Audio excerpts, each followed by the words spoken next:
अल्हम्दुलिल्लाहि रब्बिल आलमीन वस्सलातु वस्सलामु अला सय्यिदिल अंबिया'i वल मुरसलीन व अला आलिहि व अस्हाबिहि अजमाइन।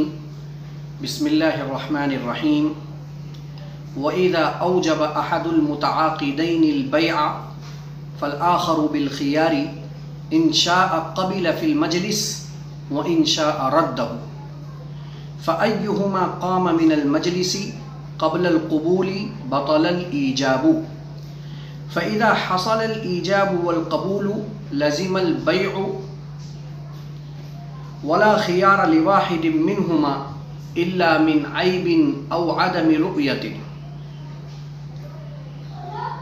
तर्जमा। और जब मुतआक़िदैन यानी बाय और मुश्तरी में से कोई एक बै का ईजाब करे, फल आख़रु बिल ख़ियार तो दूसरे को इख्तियार हासिल होगा, इन शाअ क़बिल फ़िल मजलिस अगर चाहे तो मजलिस अक़्द में बै को कबूल कर ले, व इन शाअ रद्दहु और अगर चाहे तो बै को रद्द कर दे।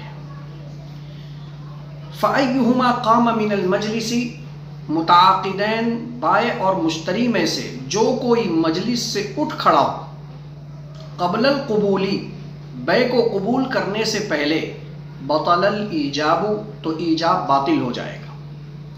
फ़इज़ा हसलल ईजाबु वल क़बूलु चुनांचे जब ईजाब और कबूल हासिल हो जाए, लज़िमल बैअु तो बै लाजिम हो जाती है, वला ख़ियार लिवाहिदिन मिनहुमा और बाय और मुश्तरी में से किसी को बै के फ़स्ख़ का कोई इख्तियार बाकी नहीं रहता है, इल्ला मिन ऐबिन औ अदमि रु'यतिन मगर मबी में किसी ऐब की वजह से या मबी को ना देखने की वजह से।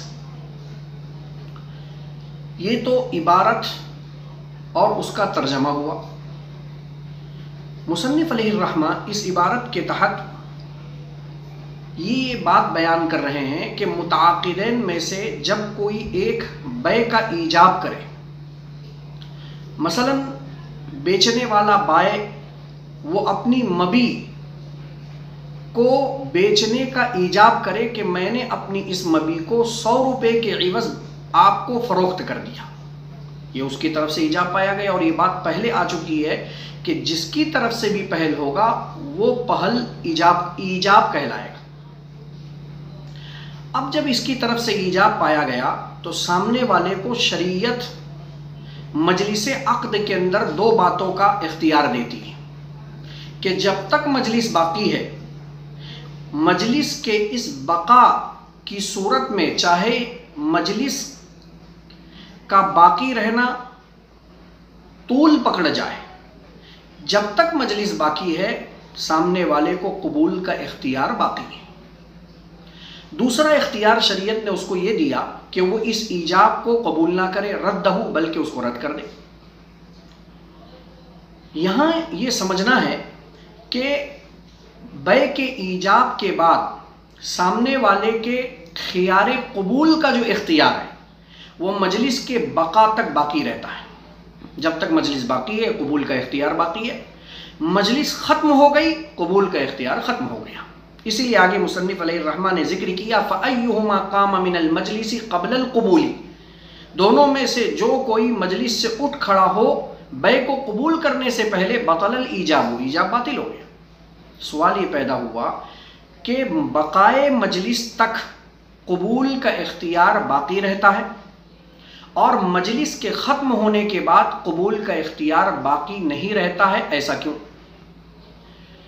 दरअसल शरीयत मुतहरा एक आदिल शरीयत है, मुनसिफ शरीयत है। इस शरीयत के अंदर हर तबके की रियायत मौजूद है। जैसा कि इस मसले के अंदर भी ये बात सामने आ रही है कि अल्लाह रब्बुल इज़्ज़त ने शरीयत मुतहरा ने यहाँ बाय और मुश्तरी दोनों का ख्याल किया। जब तक मजलिस बाकी है इख्तियार बाकी है, अगर मजलिस के ख़त्म होने के बाद भी कबूल का इख्तियार सामने वाले को दे दिया जाता तो जिसने ईजाब किया है उसको एक तवील मुद्दत तक इंतज़ार करना पड़ता, जिसकी वजह से उसको हरज लाहिक होता। और अल हरज मदफूउन, शरीयत के अंदर हरज को दूर कर दिया गया है। वमा जअल अलैकुम फिद्दीन मिन हरज। इसीलिए बकाए मजलिस तक इख्तियार बाकी है ताकि ईजाब करने वाले को किसी किस्म का हरज लाहिक ना हो। अगर मजलिस के बका तक कबूल का इख्तियार ना दिया जाता बल्कि यूं कह दिया जाता कि जैसे ही ईजाब पाया गया सामने वाला कबूल करे फौरन, तो इसमें कबूल करने वाले को समझने और इसके अंदर मेरा नुकसान होगा या नफ़ा होगा समझने और सोचने का टाइम नहीं मिलता, जिसकी वजह से कबूल करने वाले को नुकसान लाहिक हो सकता था। इसलिए शरीयत ने उसको नुकसान से बचाने के लिए इस खियारे कबूल को मजलिस के बका तक इजाज़त दे दी कि जब तक मजलिस बाकी है उस वक्त तक आप कबूल कर सकते हैं। तो मुसन्निफ़ अलैहिर्रहमा ये कहना चाह रहे हैं कि जब एक की तरफ से ईजाब पाया जाए तो खियारे कबूल, सामने वाले का जो कबूल है, ये कबूल मजलिस के ख़त्म होने से पहले पहले अगर है तो वो मोतबर है, और अगर मजलिस के ख़त्म होने के बाद वो कबूल कर रहा है तो ये ईजाब बातिल हो जाएगा, बेमुनाकिद नहीं। यहाँ एक चीज़ और समझते चलें कि मुसन्निफ़ अलैहिर्रहमा ये जो कह रहे हैं फ़अय्युहुमा क़ाम मिनल मजलिस, बाय और मुश्तरी में से जो कोई मजलिस से उठ खड़ा क़ब्ल कबूली, कबूल करने से पहले, बतल ईजाबु, ईजाब बातिल हो जाएगा। सवाल ये पैदा हुआ कि मजलिस का इख्तिताम और मजलिस के ख़त्म होने का क्या तस्वुर है। मजलिस के ख़त्म होने की तो एक सूरत यह है कि बाय और मुश्तरी जिस मजलिस में थे और वहाँ एक की तरफ से ईजाब पाया गया, दोनों में से कोई एक उस जगह को, उस मकान को छोड़कर चलता बना, ये इख्तिलाफ मजलिस है, यानी इनक़िताए मजलिस है, मजलिस का मुनक़ते होना है। दूसरी सूरत यहाँ पर मजलिस के ख़त्म होने की ये आप समझ सकते हैं कि बाय और मुश्तरी जिस मकान में, जिस जगह, जिस महल में बैठे थे, वहाँ एक ने ईजाब किया, सामने वाले ने कबूल करने से पहले पहले वो जगह तो नहीं छोड़ा, लेकिन किसी ऐसे काम में मशगूल हो गया जो पहले काम से अलग था। मसलन जब दोनों बैठे थे तो दोनों खाना खा रहे थे, खाना खाने की मजलिस में एक ने ईजाब किया और सामने वाले ने अभी तक कबूल नहीं किया। कबूल करने से पहले दोनों में से कोई एक खाना खाने को बंद करके कोई किसी से बातचीत करने लगा, हालांकि वो जगह पर बैठा है, उसी जगह पर बैठा है, वही मकान है, वही महल है, लेकिन उसने अपना काम चेंज कर दिया कि जब वो खा रहा था तो मजलिस ताम में ईजाब पाया गया, अब ये मजलिस कलाम शुरू हो गई, तो ये मजलिस कलाम ने मजलिस ताम को मुनक़ते कर दिया। अगरचे जगह चेंज नहीं हुई है, जगह नहीं बदली है, उसने उस जगह को नहीं छोड़ा है, उसके बावजूद मजलिस बदल गई। तो मजलिस के बदलने की दो अलग अलग शक्लें हैं। एक तो हकीकतन आप उस जगह को छोड़कर चले जाएं, दूसरा आप उसी जगह पर रहते हुए पहले काम को छोड़कर दूसरे काम में मशगूल हो जाएं। फ़अय्युहुमा क़ाम मिनल मजलिस में ये दोनों दाखिल। मुसन्निफ़ अलैहिर्रहमा आगे कह रहे हैं फ़इज़ा हसलल ईजाबु वल क़बूल, जब ईजाब भी हासिल हो जाए मजलिस अक़्द में और उसी मजलिस अक़्द के अंदर सामने वाले की तरफ से कबूल भी हासिल हो जाए, लज़िमल बैअ, तो अब बै लाजिम हो गई। अब बाय और मुश्तरी में से किसी को फस्खे बै का इख्तियार बाकी नहीं रहेगा, बल्कि बै लाजिम हो गई। अब जिसने ईजाब किया है उसको भी अमल करना है, जिसने कबूल किया है उसको भी अमल करना है, लेकिन दो सूरतें ऐसी हैं कि इस लुज़ूम बै के बावजूद बै के फस्क का इख्तियार सामने वाले को रहता है। उसमें से पहली सूरत मुसन्निफ़ अलैहिर्रहमा यहाँ जिक्र कर रहे हैं और वो ये है ऐब। जिस मबी को आपने ख़रीदा उसको जब आप घर पर लेकर गए, आपने वहाँ उसको अच्छी तरीके से देखा, उसमें कोई ऐब फ़ाहिश था, तो इस ऐब फ़ाहिश की बुनियाद पर आपको अगरचे बै लाजिम हो गई है, मबी को लौटाकर अपने समन को वापस लेने की इजाज़त हासिल है, यानी बै को फस्क करने की इजाज़त हासिल है। दूसरी सूरत है अदम रुयत, मुश्तरी ने मबी को बिन देखे खरीद लिया, बाय पर भरोसा करते हुए।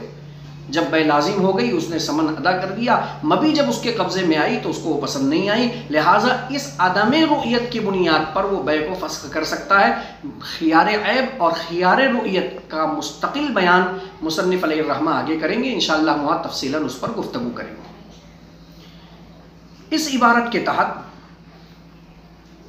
एक असरी मसला समझते चलें, और वो असरी मसला ये है कि आजकल इस तरक्की याफ्ता दौर में बुयू और मुआमलात की मुख्तलिफ सूरतें मार्केट में राइज हो चुकी हैं। उसमें से एक सूरत यहाँ जिक्र की जाती है, इबारत के मुनासबत से उसको समझना ज़रूरी है कि आजकल बड़ी बड़ी पैमाने पर जो तिजारत हो रही है, उसमें से एक तिजारत है इंटरनेट, वीडियो कॉन्फ्रेंस और फ़ोन पर तिजारत करना, जिसकी शक्ल सूरत ये होती है कि बाय एक अलग कंट्री, एक अलग मुल्क में बैठा हुआ है, मुश्तरी यानी खरीदने वाला एक अलग मुल्क, अलग कंट्री के अंदर बैठा हुआ है, और बेचने वाला अपना प्रोडक्ट वीडियो कॉन्फ्रेंस के ज़रिए मुश्तरी को उसके अपने मुल्क में दिखा रहा होता है, इंटरनेट से उसको दिखा रहा होता है, और दोनों वीडियो कॉन्फ्रेंस के ज़रिए बात कर रहे होते हैं। मुसन्निफ अलैहिर्रहमा यहाँ जो इबारत जिक्र कर रहे हैं, फ़अय्युहुमा क़ाम मिनल मजलिस, दोनों में से जो कोई मजलिस को छोड़कर उठ खड़ा। यहाँ से एक सूरत समझ में आई कि मजलिस अक़्द का मुत्तहिद होना ज़रूरी है। अब इस जदीद सूरत में, जिसमें इंटरनेट, वीडियो कॉन्फ्रेंस और फ़ोन के ज़रिए जो आला पैमाने पर तिजारत आजकल चल रही है, कि जिसमें बेचने वाले की मजलिस अलग है, वो दूर दराज मुल्क में बैठा हुआ है, और ख़रीदने वाले की मजलिस और उसका मकान, उसकी जगह अलग है, दोनों में इख्तिलाफ मजलिस है, इत्तिहाद मजलिस नहीं है। यहाँ से वो अपना प्रोडक्ट बता रहा है, सामने वाला उसका प्रोडक्ट पूरा देख रहा है, मबी को देख रहा है, उसको पूरी तरीके से इत्मीनान हासिल हो जा रहा है, और वो इसके अकाउंट में पैसा ट्रांसफ़र करता है, इसके ईजाब पर वो इस मबी को कबूल करता है, और उसके बाद मबी का तबादला समन के तबादले से हो जाता है। आजकल ये तिजारत ने रिवाज पकड़ कर रखा हुआ है। शरई एतबार से इसका क्या हल होगा, इसलिए कि कुदूरी के इस इबारत से समझ में आ रहा है, फ़अय्युहुमा क़ाम मिनल मजलिस, दोनों में से जो कोई मजलिस को छोड़कर उठ खड़ा। तो ये क़ाम मिनल मजलिस से ये समझ में आया कि मुतआक़िदैन बवक़्ते अक़्द एक ही जगह पर, जबकि इस जदीद सूरत में मुतआक़िदैन एक जगह पर नहीं है, अलग अलग जगहों पर बैठे हुए हैं। तो इत्तिहाद मजलिस के बजाय इख्तिलाफ मजलिस के साथ में वीडियो कॉन्फ्रेंस, टेलीफोन और इसी तरीके से इंटरनेट के ज़रिए की जाने वाली तिजारत का हुक्म क्या होगा। तो उसका जवाब यहाँ समझते चलें कि फ़ुक़हा ने जो इत्तिहाद मजलिस यानी बाय और मुश्तरी का एक जगह पर बैठकर तिजारत करने को जो ज़रूरी करार दिया है, वहाँ इत्तिहाद आम है, चाहे वो हकीकी हो या हुक्मी हो। इत्तिहाद हकीकी तो यही है कि बाय और मुश्तरी एक ही जगह पर, एक ही महल में बैठकर तिजारत कर रहे हो आमने सामने, फेस टू फेस। और इत्तिहाद हुक्मी से मुराद यहाँ वो ज़माना है, वो वक्त है जिस वक्त में बाय और मुश्तरी ईजाब और कबूल कर रहे हों, यानी जिस वक्त बाय ने ईजाब किया उसी वक्त मुश्तरी कबूल करे। जो इन तीनों किस्म, इन तीनों आलात के ज़रिए जो बाय की जा रही है, उसमें ये माना पाया जा रहा है कि सामने वाला फ़ोन लगाया है और उधर की कंट्री में रहने वाला फ़ोन के ऊपर गुफ्तगू कर रहा है। ज़माना दोनों का एक है, उसी एक ही ज़माने में, एक ही वक्त के अंदर एक ने ईजाब किया और सामने वाले ने उसको कबूल कर लिया। इंटरनेट, वीडियो कॉन्फ्रेंस पर भी बैक वक्त जो है ना बात हो रही है, एक ही वक्त में बात हो रही है। और जब एक ही वक्त में ईजाब पाया गया, एक ही वक्त में कबूल पाया गया, तो ये इत्तिहाद आम होने की वजह से यहाँ इत्तिहाद हुक्मी पाया गया। और जब इत्तिहाद हुक्मी पाया गया तो बै का इस तरीके से बै करना बिल्कुल जायज़ और दुरुस्त होगा। शरअन इसमें किसी किस्म की कोई कबाहत नहीं है। मुसन्निफ अलैहिर्रहमा आगे की इबारत में जिक्र कर रहे हैं,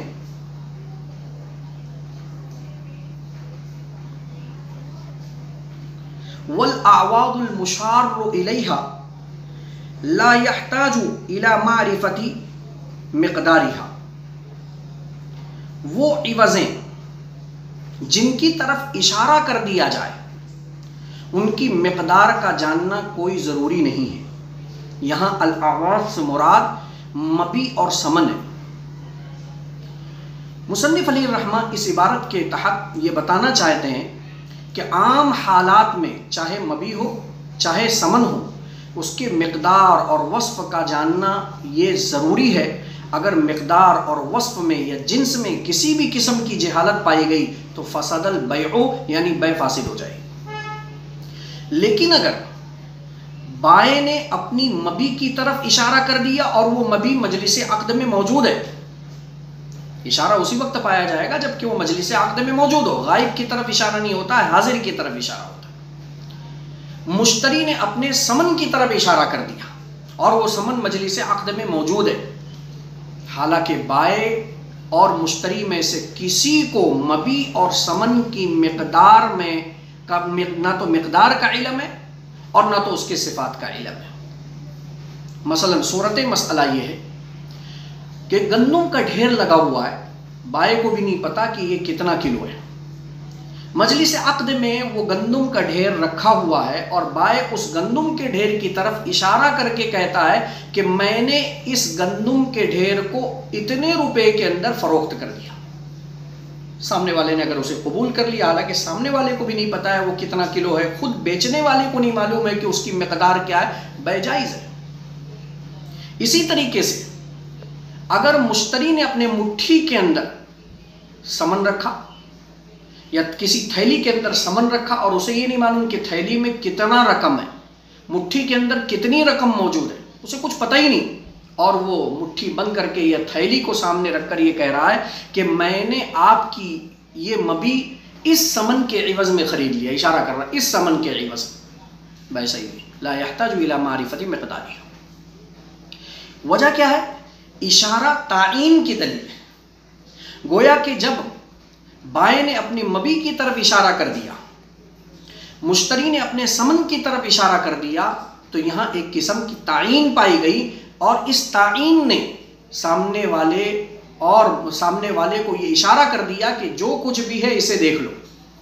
अब सामने वाले में जो कुछ भी है इसे देख लो, उसके बावजूद खरीद रहा है, उसके बावजूद बेच रहा है, तो गोया उसकी तरफ से रजामंदी पाई गई और इस रजामंदी के इजहार पर जो निज़ा और झगड़े का अंदेशा था वो यहाँ मौजूद नहीं।